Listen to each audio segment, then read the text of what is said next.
Welcome to Our Girl Relationships. We talk about the problems people face in their day-to-day lives. Let's start with the video. I am 28 years old and I haven't seen or spoken to my sister for the past 8 years because she refused to meet with me. Every time I have invited her over, called her, or texted her, she has ignored my messages and invitations. As a matter of fact, she has ignored me as a whole. I stopped trying after she ignored me for the first 3 years. This whole ignoring me bit became prevalent after she moved out to LA because of a job opportunity she got. It was like the moment I was out of sight, I was also out of mind for her. She got married and I was not invited. I heard about the wedding and the stories from my parents, and when I dropped by for Christmas dinner, which she refused to attend because I was coming over. Now, you might be thinking that because she's going so above and beyond to avoid me, it must be because of something severe that I have done, right? Well, the truth is far from that. When I was 20 years old and my sister was 24, while she was leaving for LA, I was staying back with my parents, helping them with the business that we had. We run a family business, and during that time, it was a bit of a difficult year. Because I was choosing to stay back and stay poor, according to her words, my sister decided to not hang out with me anymore.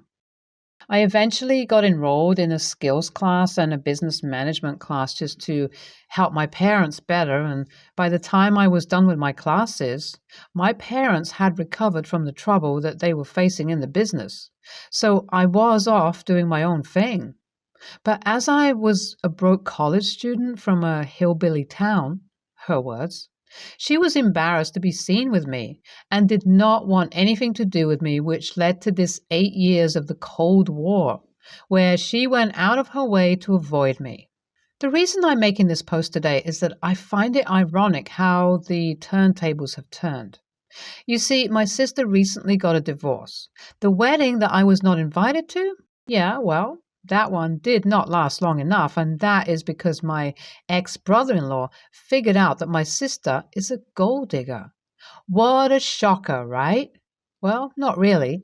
If you had the opportunity to see her social media, you would see that she is all about that money and designer brands. Anything that would gain the tiniest amount of popularity, she would want to have it immediately. This habit of hers has been a constant since she was 16, and I remember it vividly. So her gold-digging accusation may have been a surprise to my whole family, but it is not a surprise to me. But since then, she has gotten a divorce and has made her return to her hometown. Once she returned, we met over a family dinner just a few days ago, and she was way too sweet with me. Actually, sweet would not be the right word. The right word would be buttering. She was buttering me up well. She was pretending like she hadn't ignored me for 8 years because she thought I was poor. She was all smiling and happy and touchy with me, like she had not said the meanest things she could have said to our parents about me when she did not know I was around. The coldness I presented was very obvious to anyone around us, which resulted in Mom chastising me and telling me to behave and to be nice to my sister because her husband has kicked her out based on false accusations and she could use my support.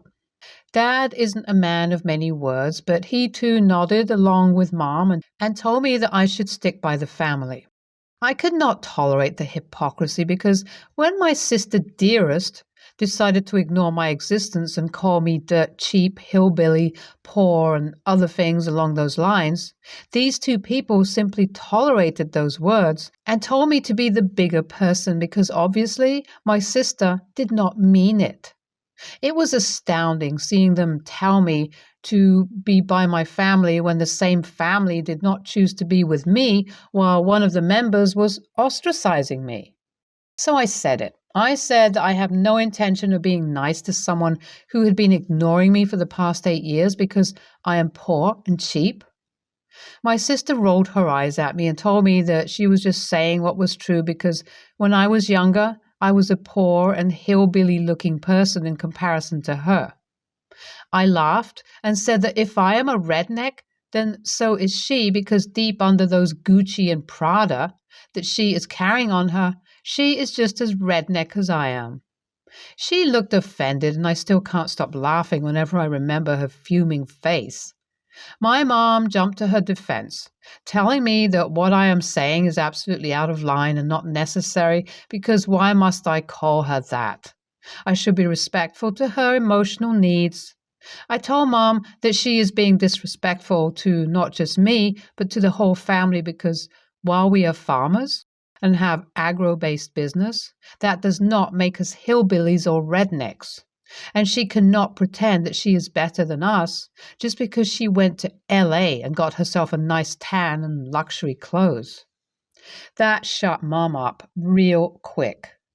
Dad told me off, saying that he will not tolerate me disrespecting his daughter under his roof, which made me even madder because I am his daughter too, and she disrespected me first for 8 years, and nobody bothered telling her off because she is the favorite, and they are taking her side.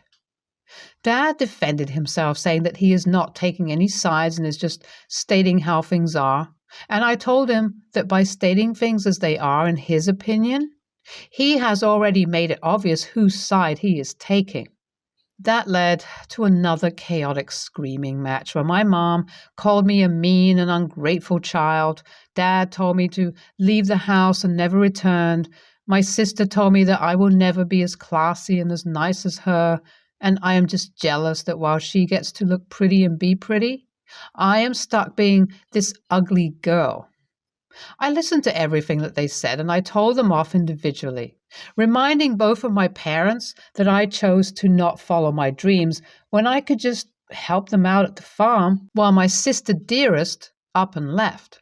I told my sister how I never want to be as pretty and nice as her, because at least I work hard for whatever I have and do not capture a man with false promises and push him to bankruptcy just to feed my obsession with brands like her.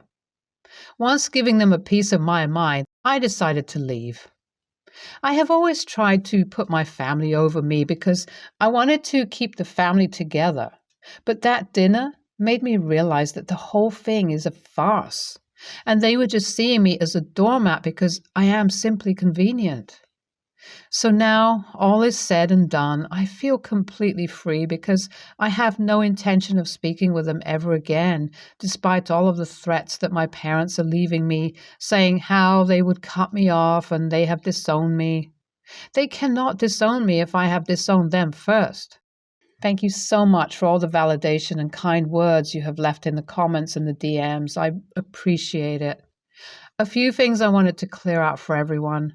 My sister never called me those things to my face.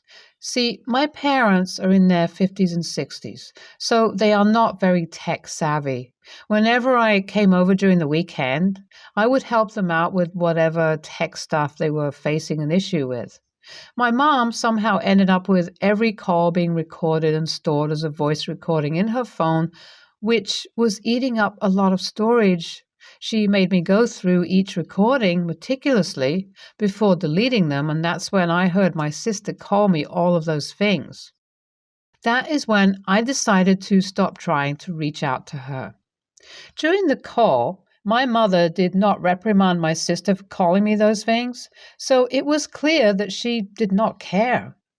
My dad was also a part of that call, so it is clear he did not stand up for me either. I feel like I should be disappointed, but at the same time, I'm not. Despite knowing everything, I still chose to take care of my parents because I care about my family and I wanted to take care of them to the best of my abilities. But I am not going to get taken advantage of like this. I learned about all of those things regarding my sister's divorce because my mom heard about the news and called me to complain. Being all shocked that she was getting called a gold digger, which again was not a surprise, as she has been spoilt rotten since she was 13. The financial crisis in the business that led to me putting my career on hold for 2 years was not because of my sister leaving for LA. My dad made a few mistakes, so that isn't her fault. I am financially stable, and I have a feeling that the reason my sister was being so sweet and nice to me was that she wanted to shift to my apartment because, as far as I know, Gucci and the farm do not go hand in hand. But I have no intention of allowing her in my apartment because I'm not helping someone who has been ignoring me for the past 8 years, as I have said. It has been about a week since that dinner, and the messages and calls they had been leaving me have lowered in number. But I doubt that they have realized that I am planning on going with no contact. But let's see. Welp, it happened, guys. The thing I was suspecting. So my mother called me and she was acting like the fight did not happen and everything was fine. After she was done with the casual pleasantries, she told me that she wants me to clean out my bedroom because my sister needs a place to stay, and my apartment would be more comfortable for her than the farm. I live in a two-bedroom apartment where I use the smaller bedroom space as my study, office work, as I am working with a company now. I will not be able to help her out with some space, and even if I could, I would never help her out. I told my mom that I am not doing it because I need the space, and I could hear my sister start screaming. She snatched the phone from my mom's hand and started calling me selfish and that she was not giving me an option. I told her that if she showed up at my apartment, I will let my landlord know that she is not welcome. And if the landlord calls the cops on her, that will not be my issue. That led to another chaotic screaming match, which I did not bother staying for. I hung up the moment Mom started screeching at me, and I blocked her and her sister's number. I doubt my dad will reach out to me, but if he does, I will block him as well because I am sure his daughter can take care of everything that I was helping them out with. So, oh well. My dad called me telling me how disappointed he is in me, and I informed him that I am disappointed in them, and I do not plan on speaking with them until they decide to apologize and treat me the same way they treat my sister. Dad refused to admit that they are softer on my sister, so I hung up on him and blocked his number. I informed the landlord that there may be people who might try to get in my apartment when I'm not around and asked him to not allow them in. My landlord was understanding, and I felt much more at peace. And what do you know? 2 days later, my landlord called me while I was at work, informing me that my sister was trying to get the keys from him, claiming that I told her to get into my house to get some stuff, which led to my landlord threatening her with the cops to get her to leave. I am sure if I had not blocked my parents, I would receive a bunch of offended and hateful calls telling me that I'm selfish for denying access to my apartment. But oh well. You are NTA by miles. I would do the same if I were in your place. You are right in feeling the way you do and doing what you are doing. Your parents chose sides the moments they did not stand up for you, while your sister called you all of those things. Some parents do not deserve to be parents. I have a daughter, Eleanor, 6, and my stepsister, Jess, has a daughter, Hattie, 5. Me, my husband, Jess, and her husband, Paul, are all staying at our parents' house over the Christmas period.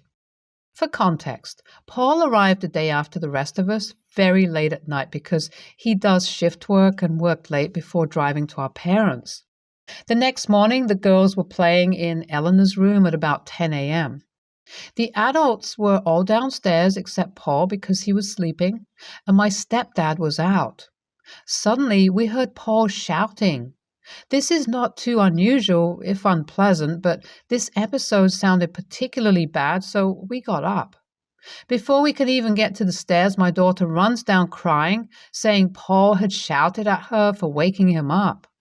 My husband was livid and went upstairs to deal with Paul while I calmed my daughter down. I knew it would be absolutely impossible for us to be around Paul after what happened, so we would probably be leaving. Jess said that was ridiculous. Paul probably got annoyed and was tired, and he'd apologize and everything would be fine. I said no, it would not be fine. Nobody shouts at my child and remains on speaking terms with me or around my daughter. Paul should know better than to be acting like that with other people's children. When my stepdad came back, we told him what happened and that we would be leaving because we refused to subject Eleanor to being around Paul after what he did, and we don't trust him not to overstep his boundaries like that again. My stepdad agreed, but said that it was unfair we should have to leave after Paul was the problem. He called Paul and Jess down and said they had to go. Weren't welcome on Christmas or until after we had gone home. Paul tried to defend himself, saying the kids should have been quieter, but when my husband got annoyed, Paul half-heartedly apologized. I didn't believe a word of his apology. My stepdad reiterated that Jess was welcome to stay without Paul, but Paul had to be gone within the hour. Jess started crying and said it was unfair and that my stepdad was choosing me over her and was a horrible father. Expletive rant. So I left the room with Eleanor, and the next I saw was her and Paul going upstairs to pack. They left without a goodbye. Since they've been gone every few hours, I've got a text from Jess saying how I've ruined her Christmas and her relationship with her dad over 30 seconds of bad judgment. I don't think I created this situation because it was my stepdad's decision to throw them out. I offered to leave. I also think Paul made this bed that Jess is lying in. All he had to do was come downstairs and ask us to quiet the children or pop his head into the room and ask politely. Nevertheless, I do feel bad that Jess is stuck in the middle and that Hattie won't see her grandparents on Christmas because of this. Did I overreact? Would Paul apologizing have been enough? The kids being unsupervised. I was upstairs with them and we were all going down to do some baking. The girls asked for 10 more minutes to continue playing before coming down, so I went down to get all the stuff ready in the kitchen. They weren't on their own for hours on end. They were playing with a large dollhouse in Eleanor's room, hence why they were not playing downstairs to start with. I don't think this will change the responses, but someone said this needed to be in the main post Paul's history of yelling. Paul yells at his daughter Hattie quite a lot, in a way I would describe as quite vicious. We have all been made uncomfortable by Paul's outbursts, and more than once I've had to bite my tongue because I just think his conduct is unacceptable. But I do because he and Jess are the parents. Maybe I did overreact, but imagining him shouting at my daughter the way I've seen him shout at his made me sick and angry. NTA. A 5-year-old and a 6-year-old are going to make noise playing together. It was 10 a.m., not 1 a.m., so I failed to see why anyone should have gotten angry about it. I'm stuck on the part where you say Paul shouting is unpleasant but not unusual. That's an issue. If your brother-in-law is shouting at his kid enough for it to be a normal thing, there's something wrong there. She's 5. Her dad shouting at her shouldn't be the norm. Good for you for standing up for your kid and your family. Paul has absolutely no business shouting at your daughter for playing. She's 6. Honestly, I'd say that, short of causing bodily harm to his daughter, he should never be yelling at someone else's kid. You didn't demand they get kicked out. You told your family that as a result of your brother-in-law's inappropriate behavior, you would leave, so your daughter wasn't subjected to it anymore. Your stepdad obviously agrees that Paul was out of line, otherwise he wouldn't have asked you to stay and Paul to leave. I have a feeling this shouting thing happens often, otherwise I don't see why your stepdad would have asked Paul to leave. Literally, WTF are these comments? No, NTA in any way, shape, or form, but he works night shift. Cool story, bro. Lots of people manage to work night shift without screaming at their own children and other people's children in somebody else's home. Anyone calling you an AH is a big OLAH themselves. Anyone calling you an AH is a big old AH themselves. Having a justifiable reason to be frustrated doesn't mean screaming at children is suddenly something everyone uncomfortably turns a blind eye to. Working night shift doesn't actually mean several family units have to walk on eggshells to avoid your predictable wrath. Your bill can grow the frick up. Or his whole family can get used to being excluded for his poor behavior. Such is life. You are going to remove your family from an uncomfortable and inappropriate situation, which the hosts understood, but insisted on throwing out the problematic person instead. NTA, NTA, NTA. NTA, shouting at kids is abusive and not okay. You are not responsible for how your stepdad handled it. No one ruined anyone's Christmas. Even the Grinch learned that other people's Christmas experiences were not his to control. In future, it might help to ensure that Paul and Jess understand what kind of behaviors are acceptable and not acceptable, and to give them a chance if they genuinely seem to understand and commit to acceptable behavior. Sorry to hear you and your family had an unhealthy surprise, disappointment, guilt, and confusion at your get-together.